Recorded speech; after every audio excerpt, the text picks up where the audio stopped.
Wayne Christian, Texas Railroad Commissioner.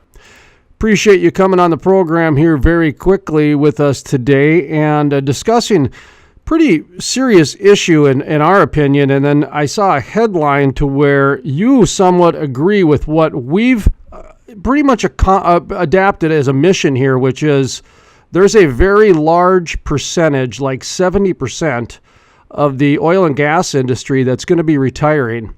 And to be honest, they're a little bit scared because of the new worker coming in may not have quite the respect and the understanding of the industry that has been built, how it's been built, and the direction that it is going.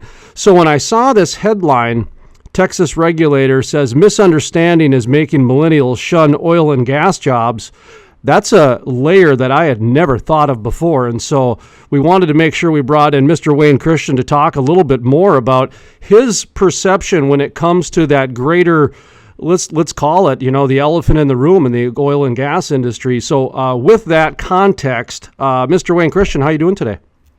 Doing great. Honored to be with you this morning. Well, I appreciate you coming on. And, without getting into the, loaded double barrel question here out of the gate, but what did you make of my context of your representation on today's program and just kind of the issue as a whole? Yeah, you're exactly right. And what's a second part that's scary, not only the lack of employment in our current industry, but also it's tremendous opportunity for the young people and frankly all people in the state of Texas, because number three, we're about to experience not just the maintenance of the industry that's at risk, but we're about to experience the largest boom literally in the history of Texas in the oil and gas industry. We've got the largest find of oil and gas in the history of the world in Midland, Texas. It's phenomenal. Billions of dollars worth of oil and gas have been discovered there less than a year ago. And these opportunities, we have 2 refineries being built. We have a plastics plant being built down in Corpus Christi. We have the largest number of pipelines in history. Our ports are turning to mega ports. We have 3 LNG facilities being built along the coast. All that's under construction as we speak, and yet we don't have the employees even to maintain the industry. 70% of the drilling is projected to come out of the Permian Basin over the next 20 years, just to validate some of the things that you're talking about. And by the way, that's just under current technology. As technology increases, that is going to change the scale once again, which actually is going to ramp it up more than anything because it'll allow them to extract at a lower price, be more efficient, et cetera, et cetera. You mentioned the jobs. That is another thing we've been tracking with our program here, the Crude Life, because these guys ain't slinging chains anymore. This is a different worker, and there's 2 issues at hand here. One is, as we enter the artificial intelligence age, there's a little bit more of the cube worker, the office worker, than, say, the old slinging chains roughneck guy. But on the flip side of that, and getting back to the original thesis, if you will, the original issue, these jobs have changed to the tune to where some of these guys who are now working in the industry, I'll even get into the Gen X people, because maybe they transferred industry over. They haven't even been on the well site before, and now they're making decisions within the oil and gas industry. Are you seeing that at all? And can you comment about the evolution of the jobs? Well, of course, the evolution of the jobs is there's a lot of the same things that have to be out at the go ahead and do that hard physical labor for sure. And that's much more computerized and operated because we have a problem with the computer up back continually watching on safety purposes and for increased production. But the current job opportunities not only the increase in those particular physical labor jobs, the technical skill jobs, the super high-tech jobs, and petroleum engineering. There's going to be a vast expansion of the need for those with the expansion of the oil and gas industry. So jobs at every level of expertise are going to be in demand. And frankly, the single issue that has dissuaded people from wanting to work in the oil and gas industry is, and this is the best way I can express it, is the false, scientifically non-proven science of the environmental extremists, saying that oil and gas is somehow like tobacco, and it's dirty, and it's limited, which is absolutely, there's nothing perfect on planet Earth. I have to tell people there's pluses and minuses to everything. But I think we've not We've not understood, we've not even stopped and considered the positives and the minuses to oil and gas. Let me give you a couple of facts real quickly. Just real quickly, oil and gas, it takes 56 cents. 64 cents per megawatt of electricity is what the government subsidy is, the taxpayer subsidy to keep the industry working 64 cents. For wind, it's 700 times that. For solar, it's 1,200 times that. Let's take production. Is this a free market, equal level playing field between oil, gas, and solar and wind? Well, it takes 40,000 acres of windmills to create 1 megawatt of electricity. For the same amount, it takes 10,000 acres of solar. For the same amount, it takes 12.5 acres of natural gas. And every country that is industrialized on planet Earth is far cleaner and healthier than every non-industrialized country. The most pollution created, let's just take, for example, coal. Coal seems to be the most dirty, heinous thing that's presented in the media and by some of the non-educated in the field, actually. The coal is supposed to be the dirty, you always see the people black coming out of the ground. Do you realize that if you choose between coal, wind, and solar, the cleanest to the environment, the less harmful to the environment of their raw material development is coal? Rare earth metals are used for wind and for solar. And rare earth metals are only developed in 2 countries, South Africa and China. And it's so polluting and harmful to the environment that no other nation on earth will allow it. And these are just some of the facts that people just need to consider when they understand they have dissuaded our young people and all ages from participating in this industry called oil and gas, which has made mankind safer, live longer, and better financially. Well, let me ask you this then, because I do think you're bringing up a very serious issue. And I used to joke at the protesters because, for one, we'd laugh because a lot of protesters will drive to an oil and gas protest in their cars. And they will use plastic, and they've got Keurigs in their office and yada, yada type thing. But when they got into the iPad generation, you're dealing with silver, you're dealing with lithium, you're dealing with some major mining here. And those reclamation programs are nothing like the oil and gas world of reclamation. I mean, it doesn't take, go look at a lithium mine sometime and see what they look like when they're done. So I kind of chuckle at those things because of those reasons you brought up. A lot of the raw materials that go into the things that we necessarily think are environmentally sound are not so environmentally sound. And then when I look at the whole climate change of things, that discussion is really difficult to have because it's like it's been decided already. And I have yet to see any science on what the weather is going to be like next week. So don't tell me how it's going to be in 1,000 years. You can't even figure out next week. I use that example myself when I'm talking about the Paris Treaty. If the weatherman can't tell me what's going to be the weather tomorrow for sure, how the heck is he telling me by 2050 we're going to decrease the temperature of planet Earth by 1/2 degrees by spending $78 trillion?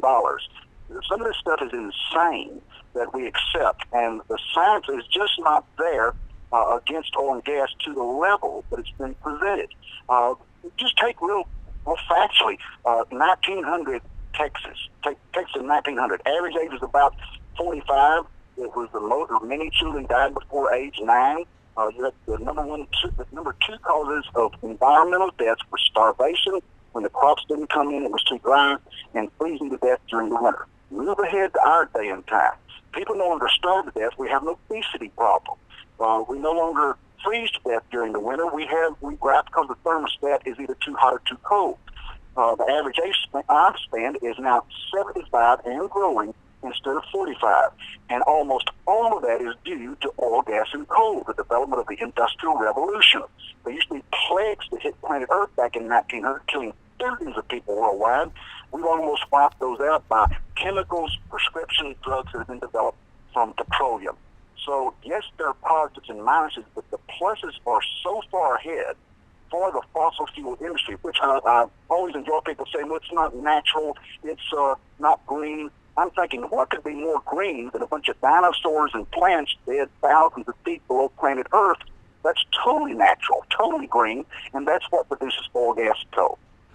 So how does the conversation get to that point? I mean, because for me, trying to have just a baseline intelligent conversation is very difficult, because you bring up climate change and just the discussion that we had, for example, about you can't definitively tell me what the climate's going to be like next week or next month, but yet you can definitively tell me how it's going to be in 100 years. Okay, that is not a logical discussion, but yet we as a society apparently have decided how the narrative has already gone.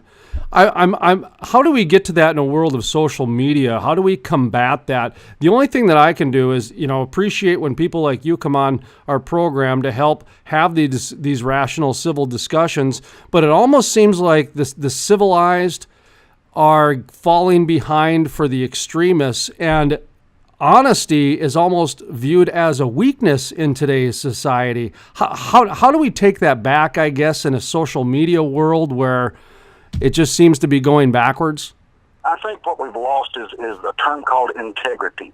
People expect integrity from their leadership, from their teachers, from just people in society to have integrity. Integrity is two-part. There is morality, which is not doing things wrong. And I believe we as a society are pretty good at not going out and the average Joe on the street tries to do what's right. Really does. But the other part of integrity is character. Character is having the courage to do what is right, even when it may not be particularly popular. And I think we have not had the character in our society to say the truth, because we would be laughed at, looked down upon, because, frankly, one side of this argument has captured the bully pulpit and has told us that oil and gas is terrible, the environment is going to, where in a breadbasket. And you can look at the history. The extremists in the environmental movement have said that the global...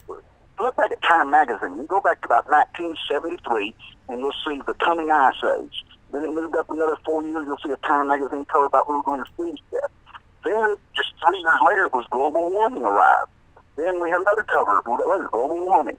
Then all of a sudden, a ship got stuck in Antarctica by a bunch of professors that were measuring Al Gore's melting icebergs. On Christmas Day, 2013, they got frozen in measuring the melting ice. And we had to send a destroyer in there, an icebreaker, to get them out. They did it again about 4 months ago. A bunch of them went down and got frozen again. And then so they changed the argument from global warming then to climate change and started measuring CO2. Well, then technology developed this opportunity down in Houston that I was at the plant that opened up. Governor Perry, Secretary Perry, and Governor Abbott were both there. I was honored to be there, and what it is a fact that it takes the CO2 under a coal plant down in Houston, pumps it out by pipeline to an oil and gas field, injects it in the earth, increases the production by 7 times, and all of a sudden you have the emission destruction of 90% of the CO2. Well, now they don't have CO2 we've developed. And what you'll find consistently, back to your question, what's happened is that the environmental extremists in all of their models use past history. They never factor one slight item in that they're missing. It's called human technology. And human technology is the difference between us and the dogs. I mean, literally, it's mankind. When we see a problem, we want to fix it. For example, most of our cities 20 years ago had smog alerts. And there would be days if you had asthma that advised you to stay in your house. Well, all of a sudden, I'm sitting in Austin, Texas right now, and we have pollen alerts. We don't have smog alerts. Why? Because technology cleaned it up. And that's what we're not considering when we accept the political incorrectness, the half-truth, the non-scientific-based information that you hear from these environmental extremists. And that's what's making people hesitate working in the oil and gas business, is because they do not understand the full truth of the facts, that the world is a better place and that the oil and gas industry has made it better. Wayne Christian joining us here on the program today, and appreciate the time, giving us a little bit more than we asked for, so I appreciate that very much. Just kind of final thoughts here a little bit. What kind of, to summarize, and just some final thoughts on bridging that information gap, even amongst the industry, so the people that are retiring to the people that are entering and in the middle there, what advice or what information do you have for those people that we need to bridge the information gap to? I think a lot of the workers, a lot of the executives, a lot of the owners and corporate presidents and vice presidents of our oil and gas companies, both little, small, big, major, and minor, need to have integrity, need to have the character to stand up and tell the truth publicly. We need these oil and gas companies to stop putting windmills and solar panels on the front of their television commercials as if there's some answer to the problem. They are defending and fighting against themselves, committing suicide. They are not having integrity because they're not telling their shareholders the truth when they don't tell them the facts that this short-term financing for windmills and solar panels that are majorly funded by government or citizens' tax dollars are detrimental to the long-term returns on their investments. And so they're not telling them the truth because it's unpopular to do so. Our politicians continue to fund 1,200 times our money into industries that cannot compete with oil and gas. And for us to do that, we need to have the integrity to stand up in public venues and express the truth. At this point, just like a lot of political correctness, we've chosen not to, and I think that's the big danger in our society, not to give the full scientific truth to this issue.